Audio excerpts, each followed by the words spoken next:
आमे काटिबा एहा कौनसी व्यक्ति विशेष नुह एहा प्रभु जीशु ख्रीष्ट धरापृष्ठ जन्म ग्रहण कले आउ उद्देश्य आमे केक काटी प्रभु गौरव करवा पदे प्रार्थना करवा आउ केक काटी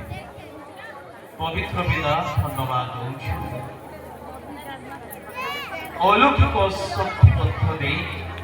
धरापृष्ठ जन्म ग्रहण कल आउ आनंदर दिन को प्रतिपालन करी तुम उद्देश्य केक काटू से गौरव तुम्हें नियो आनीथिबा परिवार को आशीर्वाद करो मंडली उपरे तुम अनुग्रह मंगल कृपा कर जीशु नाम रे मांगिलु आमेन। प्रभु जीशु ख्रीष्ट